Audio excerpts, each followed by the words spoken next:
주의 영광을 보내 우리 가운데 계신 주님 그 빛난 영광 온 하늘 덮고 그 찬송 온 땅 가득해 내 눈 주의 영광을 보내 찬송 가운데 서신 주님의 얼굴은 온 세상 향하네 권능의 발을 드셨네 주의 영광 이곳에 가득해 우린 섬에 주님과 함께 찬양하며 우리는 전진하리 모든 열방 주 올 때까지. 제10장 예수께서 그의 12제자를 부르사 더러운 귀신을 쫓아내며 모든 병과 모든 약한 것을 고치는 권능을 주시니라. 12사도의 이름은 이러하니 베드로라 하는 시몬을 비롯하여 그의 형제 안드레와 세베대의 아들 야고보와 그의 형제 요한, 빌립과 바돌로메, 도마와 세리마테, 알페오의 아들 야고보와 다데오, 가나나인 시몬 및 가론 유다, 곧 예수를 판 자라. 예수께서 이 12를 내보내시며 명하여 이르시되 이방인의 길로도 가지 말고 사마리아인의 고을에도 들어가지 말고 오히려 이스라엘 집에 잃어버린 양에게로 가라. 가면서 전파하여 말하되 천국이 가까이 왔다 하고 병든 자를 고치며 죽은 자를 살리며 나병 환자를 깨끗하게 하며 귀신을 쫓아내되 너희가 거저받았으니 거저주라. 너희 전대에 금이나 은이나 동을 가지지 말고 여행을 위하여 배낭이나 두벌옷이나 신이나 지팡이를 가지지 말라. 이는 일꾼이 자기의 먹을 것 받는 것이 마땅함이라. 어떤 성이나 마을에 들어가든지 그 중에 합당한 자를 찾아내어 너희가 떠나기까지 거기서 머물라. 또 그 집에 들어가면서 평안하기를 빌라. 그 집이 이에 합당하면 너희 빈 평안이 거기 임할 것이요 만일 합당하지 아니하면 그 평안이 너희에게 돌아올 것이니라. 누구든지 너희를 영접하지도 아니하고 너희 말을 듣지도 아니하거든 그 집이나 성에서 나가 너희 발에 먼지를 떨어버리라. 내가 진실로 너희에게 이르노니 심판날에 소돔과 고모라 땅이 그 성보다 견디기 쉬우리라. 할렐루야. 2월 10일 금요일 새벽 예배에 나오신 여러분들을 환영하고 축복합니다. 미국과 중국에서 최근 한파로 인해 기온이 영하 50도까지 떨어지는 날들이 있었습니다. 그러다 보니까 굉장히 특별한 영상들이 이렇게 올라오더라고요. 뜨거운 물을 페트병에 담아서 공중에 휙 뿌리니까 그게 순식간에 공중에서 다 얼어붙으면서 눈폭풍이 부는 것처럼 멋지게 모양을 만드는 장면도 있었고요. 또 수돗물이 어니까 얼지 말라고 쫄쫄 틀어놨는데 물이 떨어지는 즉시 얼어서 밑에서부터 고드름이 자라는 것처럼 쭉 얼어서 올라오는 영상도 있었습니다. 정말 최강 한파, 북극 한파라고 할 수 있는데요. 이런 엄청난 추위는 사람들의 몸과 마음을 위축시키고 자동차들을 멈추게 만들고 집을 통째로 올려버려서 사람들이 집 밖으로 나오지 못하게 만들었죠. 그런데 오늘 우리 성도들이 살아가는 환경도 그런 영적인 북극 한파를 경험하고 있는 것 같습니다. 매우 혹독한 겨울을 살고 있다는 생각이 들어요. 기독교에 대한 조롱, 성경에 대한 반대, 성도들에 대한 공격이 곳곳에 차고 넘치는 세상입니다. 너무나 매사운 칼날 같은 영적인 한파로 인해서 교회는 잔뜩 움츠려들어 있고 길을 펴지 못하는 그런 형국이죠. 하나님은 이런 영적인 겨울을 어떻게 돌파하실까요? 하나님의 방법은 항상 동일했습니다. 하나님의 사람들, 제자들을 세우셔서 세상을 깨우는 것이 하나님의 방법이죠. 이 영적인 겨울을 이기기 위해서 하나님은 항상 하나님의 사람들을 부르시고 보내십니다. 그런 사람들을 우리는 바로 제자라고 하죠. 예수님 시대에도 영적인 한파는 정말 매서웠어요. 로마의 압제가 너무나 서슬퍼랬고 곳곳에는 부패한 종교 권력으로 인한 부작용들이 가득했습니다. 길거리를 유리하고 방황하며 눈물 흘리는 많은 사람들이 있었죠. 하지만 목자 없는 양과 같았다라고 주님은 이야기를 하십니다. 그래서 주님은 그런 겨울과 같은 세상을 바꾸기 위해서 제자들을 파송하시고 오늘 본문이 바로 그러한 본문입니다. 예수님께서 왜 제자들을 부르셨는가라고 할 때 제가 서론에서 잠깐 이야기를 드렸습니다. 그런데 이 예수님의 제자 파송의 이유를 명확하게 보여주는 것이 오늘 본문인데요. 오늘 본문의 말씀에 이제 첫 번째 절 말씀을 보면 한국어로 보면 뭐 별다른 단어가 없지만 헬라어 원문에는 카이라는 단어가 있어요. 카이라는 단어로 이 제자 파송을 시작합니다. 카이는 그리고라는 접속사예요. 즉 오늘 12제자의 부르심과 이 파송에 대한 본문은 그리고라는 접속사를 통해 앞에 있는 9장 본문과 연결된다는 것을 알 수 있습니다. 예수님이 9장에서 어떤 일이 있으셨길래 제자들을 보내시기로 결정한 것일까요?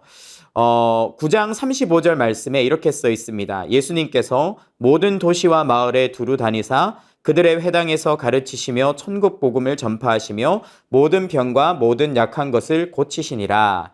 우리 교회에 THE가 여기서 나왔죠. 예수님이 가르치고 치유하고 전파하는 사역을 하셨습니다. 정말 열심히 하셨어요. 많은 사람들이 예수님의 사역을 통해서 은혜를 경험했습니다. 그렇게 해서 예수님이 밤낮도 없이 제대로 먹지도 주무시지도 못하면서 사역하셨지만 여전히 엄청나게 많은 고통하는 무리들이 예수님을 따르고 있었어요. 예수님은 하나님이셨지만 스스로 성육신 하실 때 자신을 몸 안에 가두셨기 때문에 시공간의 제약을 받으셨고 예수님 한 분이 아무리 열심히 사역하시더라도 온 세상에 넘쳐나는 고통하는 사람들을 돌볼 수가 없었죠. 그래서 주님이 이렇게 탄식하셨습니다. 36절, 37절입니다. 무리를 보시고 불쌍히 여기시니 이는 그들이 목자 없는 양과 같이 고생하며 기진함이라. 이에 제자들에게 이르시되 추수할 것은 많되 일꾼은 적으니 이렇게 이야기하셨습니다. 해도 사역을 아무리 많이 해도 세상에 넘쳐나는 문제를 다 해결하시기는 어려우셨던 것이죠. 그래서 그것 때문에 예수님은 제자를 세우셨다라고 오늘 성경이 이야기를 하고 있습니다. 이 예수님의 가르치고 치유하고 전파하는 사역을 계속 예수님의 뒤를 이어서 해나갈 예수님의 제자, 교회가 필요하셨던 것이죠. 예수님은요, 제자들에게 이 사역을 물려주셨어요. 제자들에게 이 사역을 함께 하자고 초대해 주시고 파송해 주셨습니다. 그래서 오늘 10장 본문 7절을 보면 이렇게 나와 있어요. 가면서 전파하여 말하되 천국이 가까이 왔다 하고 예수님이 하시던 전파의 사역을 제자들에게 맡기십니다. 8절 보세요. 병든 자를 고치며 죽은 자를 살리며 나병 환자를 깨끗하게 하고 귀신을 쫓아내되. 무슨 말입니까? 예수님이 하시던 치유의 사역, 나의 이 사역을 너희도 하라고 주님이 맡겨주시는 거죠. 가르치는 사역에 대해서 여기에 나와 있지 않지만 사도행전이나 많은 본문들을 보면, 서신들을 보면 제자들이 예수님의 가르치는 사역도 계속해서 감당한다는 것을 알 수가 있습니다. 그렇다면요, 예수님께서 이렇게 추수할 일꾼이 되어 예수님의 사역을 감당한 제자를 어떤 방법으로 세우셨나? 그냥 아무나 다 세울 수는 없잖아요. 예수님의 제자 삼기는 어떤 방법이었나? 이 부분들을 한번 살펴보려고 합니다. 이 부분이 우리에게도 중요해요. 우리도 다 교회의 일원이고 예수님의 제자들이기 때문에 이 제자들을 세우시는 예수님의 방식을 보면 예수님이 우리를 어떻게 부르시는지를 알 수가 있어요. 오늘 1절 상반절에 보면 예수님이 제자를 부를 때 이렇게 말씀하십니다. 예수께서 그의 12 제자를 부르사 이렇게 나와 있습니다. 제자들을 예수님이 불렀다는 거예요. 제자들이 지원한 것이 아니라 제자들이 자기 스스로 자격을 갖춰서 어떤 시험을 통과해서 제자로 임명된 게 아니라 예수님이 일방적으로 예수님께서 사람들을 불러서 제자 삼았다라고 이야기를 하고 있는 거죠. 베드로와 안드레, 야고보, 요한은 어부였습니다. 어부의 일을 하다가 갑자기 예수님께 부름을 받았죠. 그러다가 자신의 모든 그물과 가족들을 버려두고 예수님을 따랐습니다. 오늘 복음서를 쓰고 있는 마태도 마찬가지입니다. 그는 세리로서 열심히 세관에서 일을 하고 있었는데 예수님이 그를 부르셨어요. 그래서 마태는 자신의 모든 직장을 정리하고 사직서를 쓰고 예수님을 따라가게 되었죠. 나머지 예수님의 제자들도 마찬가지입니다. 과정이 이 사람들처럼 자세히 나와 있지는 않지만 자신의 삶의 모든 것을 내려놓고 주님이 부르시니까 떠났던 사람들이 제자들입니다. 즉 예수님의 부르심, 제자로의 부르심은 어떤 부르심입니까? 예수님의 마음에 합한 자를 예수님의 뜻대로 예수님의 주권으로 부르시되 그들의 이전의 삶을 다 정리하고 다 내려놓고 모든 것들을 청산하고 예수님을 따르게 하는 그런 부르심이라는 것입니다. 항상 하나님은요, 우리를 이렇게 불러오셨어요. 아브라함을 생각해 보십시오. 그는 하란에서 나이가 많은 상태에서 나름대로 잘 정착을 하고 잘 살고 있었죠. 집안에 나름대로 하고 있는 일도 있었습니다. 그런데 하나님이 아브라함을 부르시는 거예요. 그러자 아브라함이 어떻게 됩니까? 그 하나님의 부르심을 따라가기 위해서 자신의 모든 것을 버려두고 알 수 없는 땅으로 떠나게 됩니다. 요셉도 보세요. 하나님이 요셉을 찾아오시고 그에게 꿈과 비전을 주셨어요. 그러자 어떤 일이 일어납니까? 자이던 타이던 자신이 부잣집 막내 아들로 살던 그 모든 것들을 다 정리하고 자신이 전혀 알지 못하는 땅으로 보냄을 받게 되죠. 이전의 삶과 단절이 일어나더라는 것입니다. 모세도 마찬가지입니다. 80의 나이에 이제 마지막 목가적인 그런 노년의 삶을 누리고 있는 그때에 목자로서 살아가고 있는 그때에 하나님이 모세를 지명하여 부릅니다.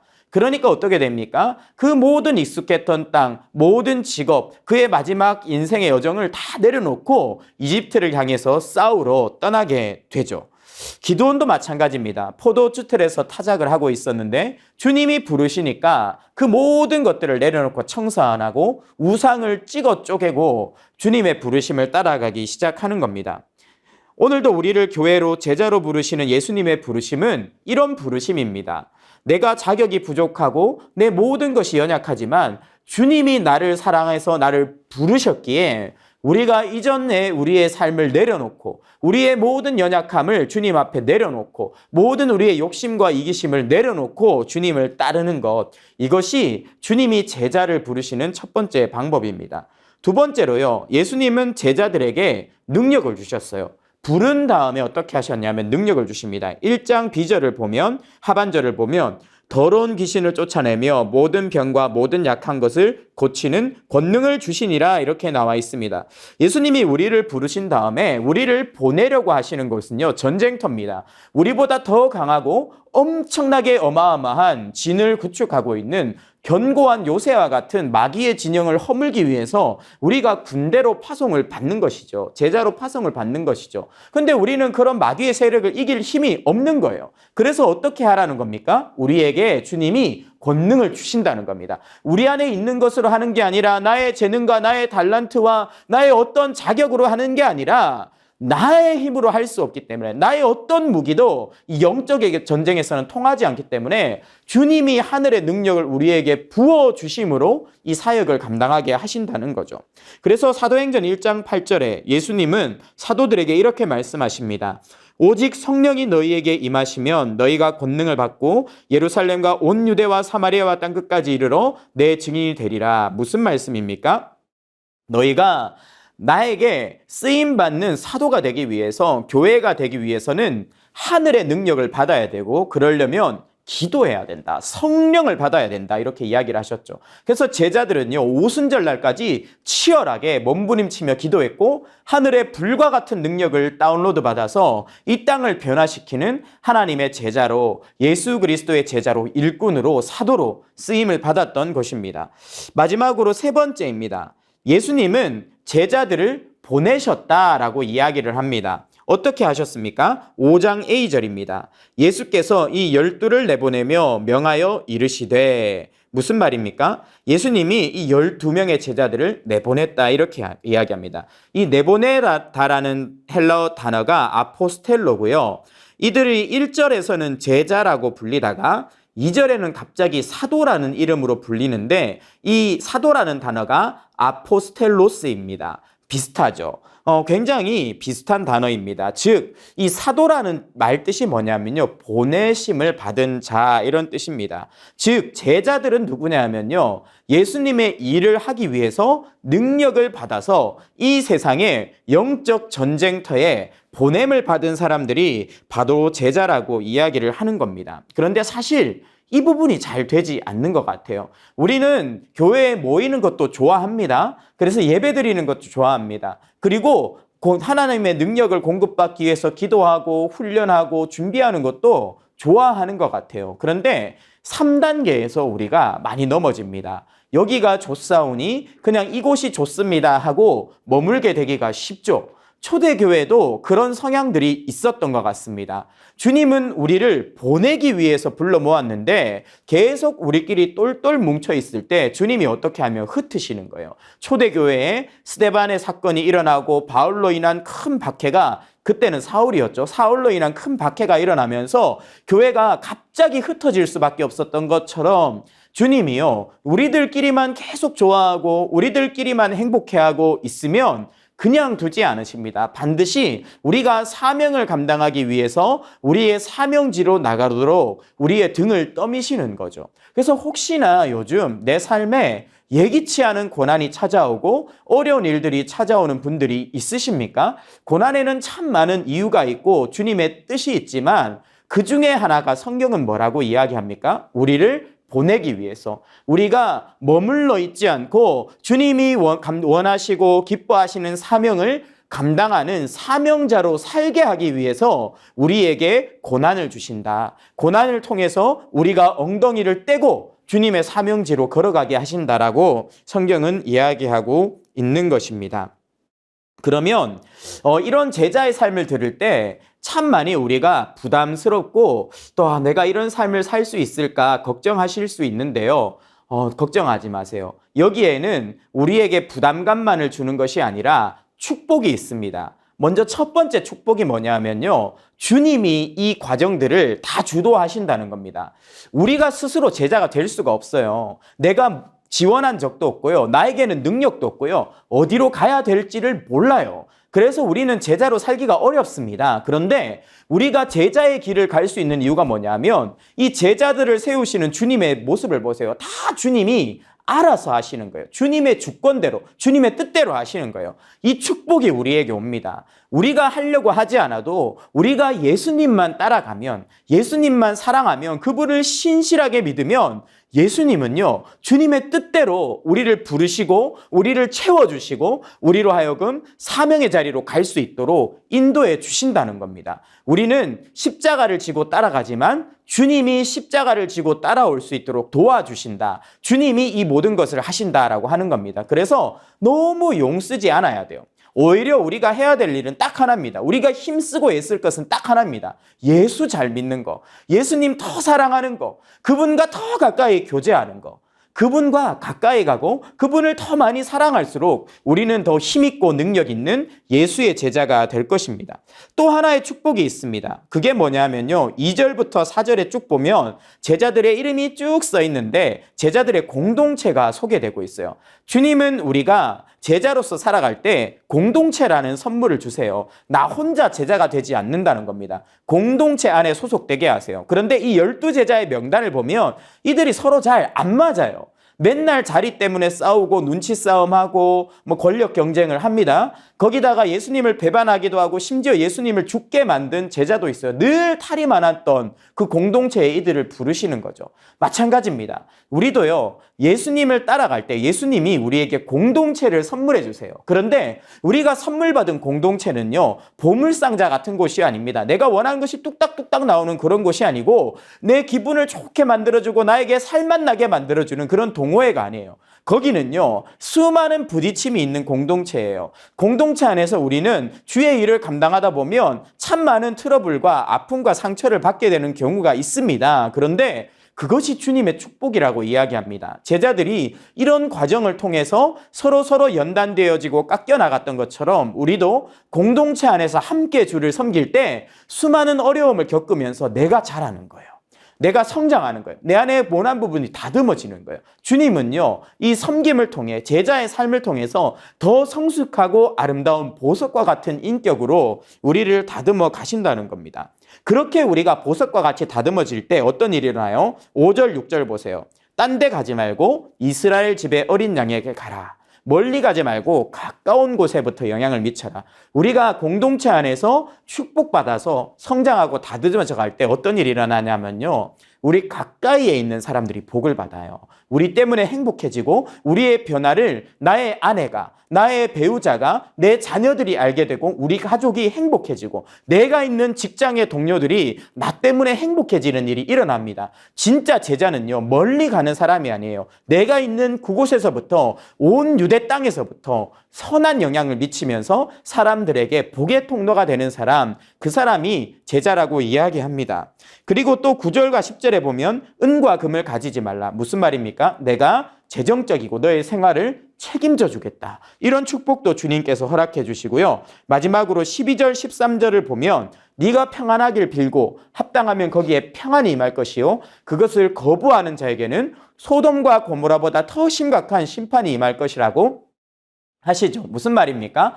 아브라함과 같은 복의 근원, 너를 축복하는 자를 내가 축복하고 너를 저주하는 자를 내가 저주하는 것처럼 너는 나의 유일한 관심사, 나의 전부가 될 거다. 그래서 세상이 너를 어떻게 대하는지에 따라서 내가 그들을 대할 것이다. 주님이 약속하시죠. 우리가 복의 통로가 되는 아브라함과 같은 축복받은 인생이 되는 그 길이 바로 제자의 길인 것입니다. 말씀을 정리하겠습니다. 우리는 모두 이 영적인 겨울을 끼치는 주님의 제자로 부름받았습니다. 부르신 주님 앞에서 모든 내 욕심과 과거의 삶을 정리하시기 바랍니다. 그리고 하늘의 능력을 기도로 다운로드 받으시기 바랍니다. 그래서 영적인 전쟁터를 향해 주님의 인도하심을 따라 걸어가시길 바랍니다. 그러면 그분이 말미암아 공동체가 축복받고 내가 변화되고 나의 가장 가까운 사람들이 축복받는 귀한 은혜가 일어날 줄 믿습니다. 이 시간 함께 세 가지 기도 제목 가지고 함께 기도하겠습니다. 주님께서 맡겨주신 가르치고 치유하고 전파하는 사역을 내 삶 속에서 감당하게 하소서. 오직 주님만을 바라보고 의지함으로 내 삶에 주님의 능력이 나타나게 하소서. 나의 성장과 성숙을 통해 우리 가정과 내가 밟는 모든 것에 선한 영향을 미치게 하소서.